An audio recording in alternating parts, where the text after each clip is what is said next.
Oh boy, is it Christmas time already?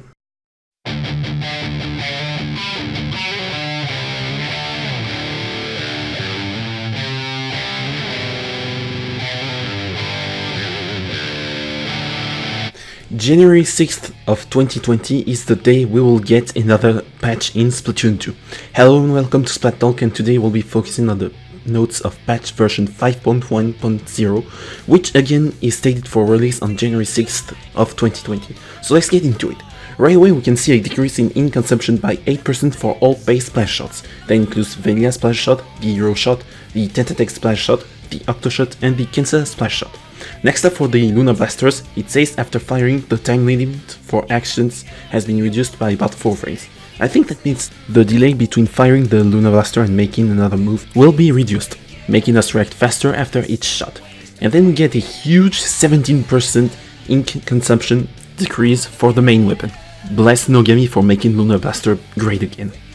Apparently this patch is also made to destroy the L-3 Nozzlenose and its variants, because they all get an increase in ink consumption by 15%.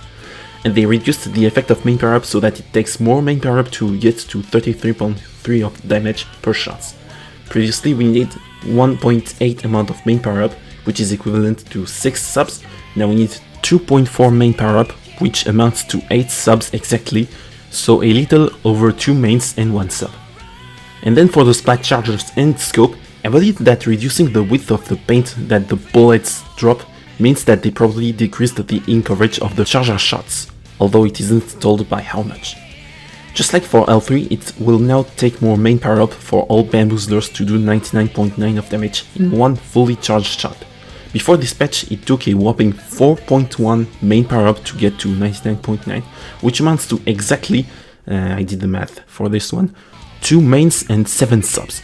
Now it will take one more sub to the mix to get 99.9 or exactly 4.4 main power up. That exactly means 2 mains and 8 subs, for the record. So this one took me a little while to figure out which special weapon they were talking about, but I found out that when they speak of the Super Chuck Chi, they're actually talking about the splashdown. So for this special they extended the blast radius of the splashdown upwards, which will make it easier for splashdown to hit its targets in the air. That being said, the splashdown radius on the ground and below remains the same, but it looks like they are intending to kill Baller a little more, since not only splashdown will deal 21% more damage to the enemy Baller, but the base duration of Baller has been reduced from 7 to 6 seconds. That's crazy because it has been nerfed over and over again, and they keep on beating this dead horse. And now for the special charge requirement, Tentatek and the Octoshot go down from 210 to 200, Octobrush and Hero Brush go from 180 to 170.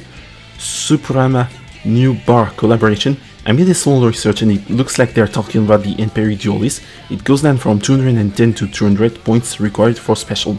And then the L-3 Nozzlenose increases from 190 to 210, L3D from 180 to 200, Bamboozler 14 Mark 1 from 180 to 200 as well, and Sodastosha and Tenta Camo Umbrella go from 200 to 210. So first off, I can clearly see a rise of the splash shots in the meta. Even if Kensa's splash shot was very dominant, it looks like its older brothers are gonna join him for the ride. They all get a very nice and welcoming ink consumption buff. The main power-up has been buffed for these weapons in previous patches. Kensa and Tentatek have extraordinary Slayer kits, not to mention how they also buffed Tenta Missiles and Inkjet in previous patches, and now it seems that Splashdown is gonna be buffed as well, making the Vanilla Splash Shot as well as many other splashdown weapons, like the Vanilla Roller, more viable. And I also have to say, thank God they are now becoming more gentle with the Luna Blasters, because they absolutely trounced the ink consumption of every blaster when transitioning from Splatoon 1 to Splatoon 2, and the biggest victims were the blasters, range blasters, but maybe more importantly, the Luna Blasters.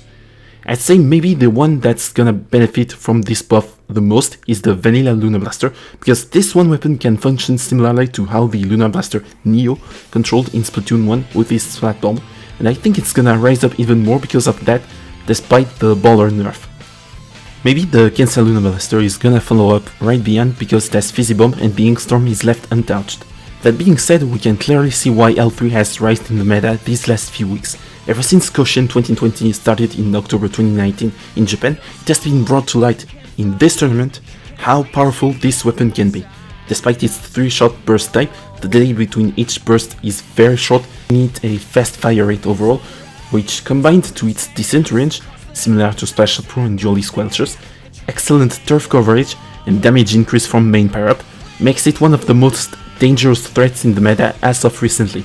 By reducing the effect of this ability and increasing the ink consumption, I can see the developers willing to balance things out by trying to bring the L3 kind down. But is this patch gonna kill it? Maybe, but in my opinion, I don't think so. It's taking a similar route to Splash Pro, which is that despite being nerfed in this aspect, is not totally bringing down the way the players use this weapon. We can still do 49.9 of damage per shots with enough main power up, and much like the Dually Squelchers, the ink consumption is not really gonna affect the players in how they are using this weapon, and Band Booster as well. I can see that the developers are intent on not changing the effect of this ability for the weapons that get damage increase out of it, but that's what the players are claiming the most, change the effect of main power up to something else and not increase damage output anymore. After all, these weapons were not outright broken before some of them got damage increase from main power up, but some of them do need some kind of change that they could benefit from main power up. After all, it's supposed to improve the performance of each weapon and not be a replacement of damage up. Except for Eliter. I won't mind if we get 100 of damage with incomplete charge. Well, that's all I have to say for this patch. I can't believe I managed to produce this video in the nick of time before setting out for vacation. What do you think of this patch? Are you excited for it? Do you think it won't shake things up that much? Or are you gonna mourn the death of L3? Let me know in the comment section what you think of it, and don't forget to subscribe to my channel and follow me on Twitter and Twitch, links in the description below. This was Stardust, and I'll see you all in the year 2020.